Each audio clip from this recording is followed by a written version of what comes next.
embedded systems require a lot of power management, and what I mean by power management is that in a lot of cases embedded systems are things that are meant to run on limited sources of power. It could be a battery, it could be a solar cell or something which does not have the ability to provide either continuous or large amounts of power.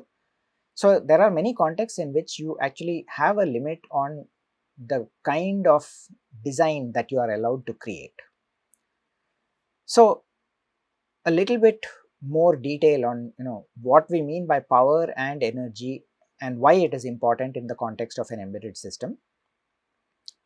For this, unlike all the other programming that we have been looking at, we do need to look at the electrical aspects of things, and what we have is that pretty much any system, any electronic system ultimately has some kind of a voltage source that actually provides power, typically a fixed voltage supply, right? And there is a system that when it runs, when it actually performs computations, draws current from that supply, right? And in the context of an embedded system, what are the kinds of work that a system could do that would cause a flow of current? This could be as simple as just executing CPU operations, or it could be something actually involving talking to peripherals, maybe counting a timer, maybe communicating with another system and so on, right? Now, why exactly does current get drawn over here? That's because there are logic gates inside this system that are actually switching, and for them to switch from 0 to 1 or back to 0, some amount of current has to flow from one place to another. Over time, what ends up happening is that current is drawn out of this supply and finally goes to ground. In other words, it basically completes the circuit. But in the process of so doing, that current is basically treated as energy that has been drawn out of the source, and if this is a source with a finite amount of energy stored in it, over time that energy will get drained away, right? And it's no longer, the source is no longer going to be capable of delivering energy.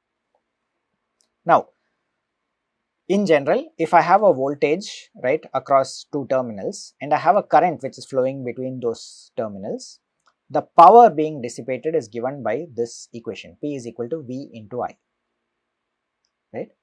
This from basic electronics, and the flip side of that, or rather the extension of that, is that the total energy that is consumed within some time t, if I am consuming power V into I, is going to be given by V into I into t, right?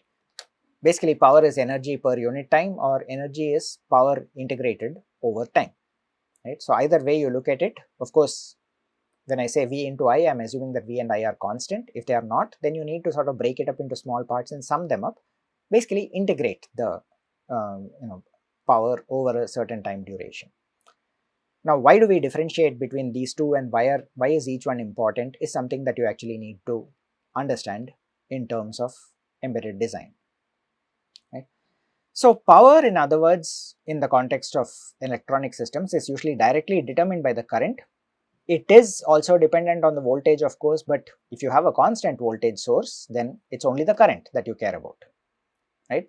Certain systems do use something called voltage scaling, where they might actually vary the voltage that is applied to your processor. But in many embedded systems, that may not be very common, because that itself requires extra logic and circuitry. But there could be, for example, phones have a fair amount of voltage scaling that is applied to them, right? Now, the thing about power consumption is that the power being drawn, or the current being drawn through the system, directly affects the amount of heat being produced in the system, right? Which means that when you design a system, you need to design for good heat sinks or fans, or in general, the thermal design of your system needs to be good. So, for example, when you use a mobile phone and you find that it's heating up, it means that clearly the designers have put a certain amount of effort into managing the heat. There is current being drawn from the battery, and the different components over there are heating up. That heat is being dissipated, but despite all of that, the overall system does sort of tend to get a bit warm, which means that the designers have actually taken that into account. They have sort of measured how much is the heat, what kind of heat sinks and what kind of heat dissipation mechanisms they have, and based on all of that, they can estimate what is the maximum temperature it's likely to come to. right? And this is a very important part of the design process, because especially for something like a mobile phone, you do not want it to get to the point where it can, for example, actually hurt the person who is using it. Now, energy on the other hand is a more long-term thing, right? It basically talks about the long-term impact of operations. What that means is that you could have something which is running at high power, but basically runs for a short amount of time and stops, or something which is running at low power but continues to run for a very long time. And it is quite possible that both of these could potentially end up consuming the same amount of energy depending on the time that you are running for, right? So what does it mean? It finally means that you have a problem with battery life, right? If you want something to run for a long time, you should have a sufficient amount of energy stored in your battery, and that energy is directly what is getting converted into the runtime of the system. Right? So the longer that you have that you want your system to run, of course you would like to have larger batteries, but more importantly you then need to make your trade-offs. Do you want to keep your entire system running at low power, which sounds good, or can you have short bursts of high power but for a short duration of time and then go back into some kind of deep sleep mode where very low power is being consumed? These considerations actually end up being fairly complicated, because you do want to do useful work, at the same time you want your system to last as long as possible.